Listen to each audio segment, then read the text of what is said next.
My name is Aaron Young, and today I'll be reviewing Chromatica by Lady Gaga.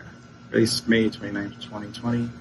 Chromatica is Lady Gaga's latest release since the Star is Born soundtrack. Star is Born went on to accompany the movie of the same name, which Lady Gaga actually won an Oscar from. To me, Chromatica is probably one of Lady Gaga's best albums since Born This Way, which, if you're a Lady Gaga fan, is saying something. Now, I'm not saying it's better than Born This Way. Now, for me, Born This Way kind of has a special place in my heart, and for a lot of people, because of all the lives it's touched, and I just think we kind of miss albums that do that these days. So, Born This Way, to me, kind of still has a place in my heart, and still kind of livens out a lot of things albums can learn from.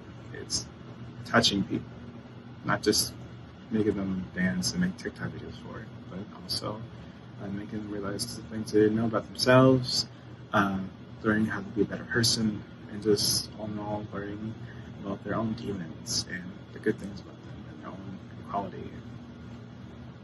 Tons of things we could touch on about Born This Way, but today is Chromatica's day.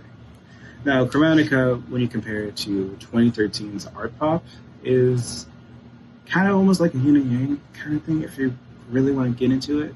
When Lady Gaga wrote Art Pop, it was kind of her at her lowest, but her lowest, instead of reaching slower somber music, reaching high intensity dance music that makes you want to get the blood flowing, But for Chromatica, she has that dance feel to it, but instead of sad and somber, it's happy and uplifting. Chromatica 1, which opens the album, into the track Alice, which is probably one of the best songs on the album. Alice starts off with saying, "My name isn't Alice, but I keep looking for Wonderland." It's truly a 90s dance floor bop. Now, Alice is the second shortest song on the album, right behind Sour Candy with BlackPink. And speaking of hooks, that is everything, but we're talking Alice. Now, Alice, again, just commands the dance floor, commands the listener to take their own trip to Wonderland and find their different self, I guess you could say. It's, I think, a really good opener for this album, and it truly, truly gets you excited to hear the rest of it. Now, as lead singles go, Stupid Love was kind of controversial as soon as the album came out, because a lot of fans felt there's other songs that could have taken the lead. But as lead singles go, I think Lady Gaga's Stupid Love is kind of maybe the best choice, in my opinion. Now, as rollouts go, you of course want to choose the best song, and there are songs that I would say probably beat out Stupid Love as the best song on the album, but Stupid Love definitely isn't the worst. Stupid Love, I think, does something that even Rain on Me couldn't do, and that's roll out an album. And I just know you're thinking, well, now is it a single? Well, singles are to make you want to listen to the album and, replay it and go, oh, this sounds really good with this album, and I'll play it together with this. And it's not just for fans to gawk at when a music video goes to. Stupid Love, I think, does something really, I think, as fans even should kind of look out for. And for songs that may not be as deep as maybe other lead singles by Gaga, but it's definitely something I can emote to. It gives me that feeling of joy. It gets me wanting to dance. It makes me want to just find some stupid love. As corny as that is, but I think Stupid Love truly got me excited for Chromatica, and especially as long as us fans had to wait. I can attest that Stupid Love did not disappoint. Chromatica 2 and Round 1 is, if not the best flow of an interlude song I have possibly heard this year. It's truly, truly, truly something to behold, and I love when albums have moments of this really true high mark. 911 was produced by the French DJ Madian, who I am a fan of, in his own right. He actually toured with Lady Gaga in 2013 on her Born This Way World Tour, so actually got to see them both fly at the same time. And I can attest, he is so good. He actually worked on 2013's Art Pop, where he worked on Lady Gaga's Mary Jane Holland as well. Madeline released an album in 2015 called Adventure, where there's actually an interlude that starts off the album going into Song You're On, which is one of not only my favorite songs by Madeline, but also my favorite interludes. And I also recommend checking out that album. And if you want, I gave a little review, maybe even a little reaction to it, if this does well. All right, next up, I want to talk about the closing track, Babylon. Babylon is, in my words, best described as if you time traveled to see King Arthur and Merlin, and you just had a rave. Babylon is just the best track on this album. I was definitely up there with Alice, definitely up there with Home and One, and it's definitely one of the best highlights of this album.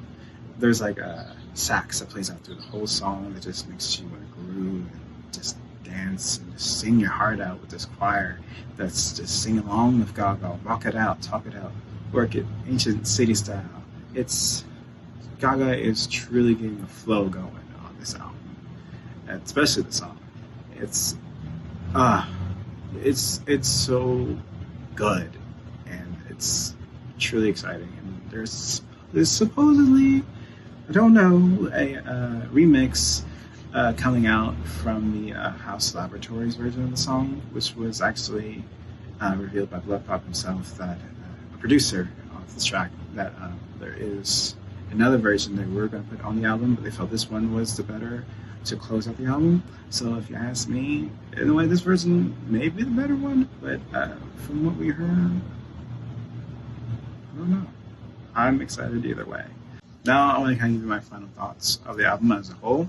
My least favorite things about this album aren't really least favorites. I don't have any truly critical things to say about it, other than maybe my least favorites would be Fun Tonight and maybe Thousand Doves. Now for me, the ballad version that was on the chart exclusive of Chromatica for Thousand Doves was so much better, but because the song is meant to be the emotional pull of the album. Even though it's on the album version, it's a dance track. It's so more gripping as the piano ballad. Gaga is on a piano.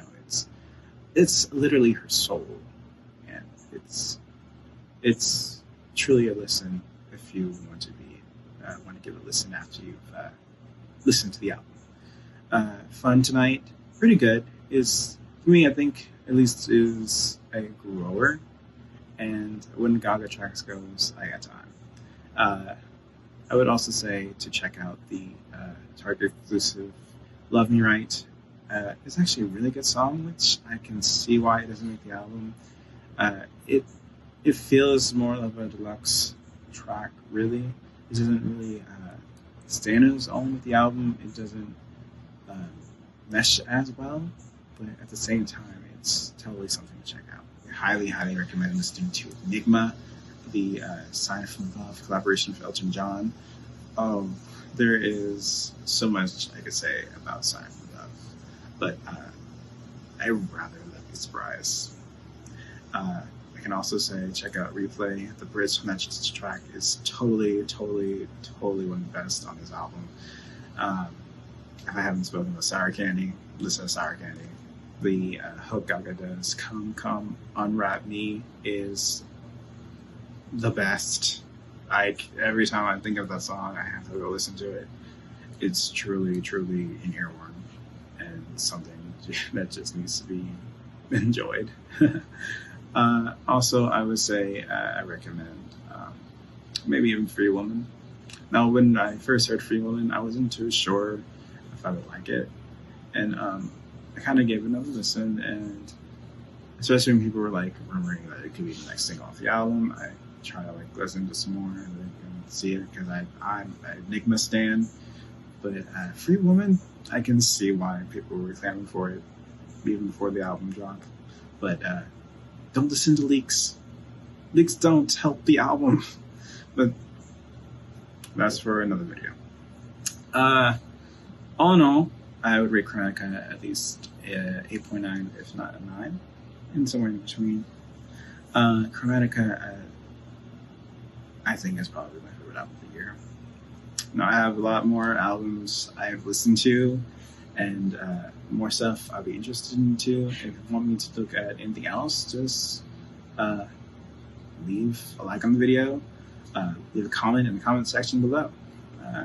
This is my review of Lady Gaga's Chromatica. Thanks again for watching, and again, just subscribe, like, give your boy a follow. Thanks again.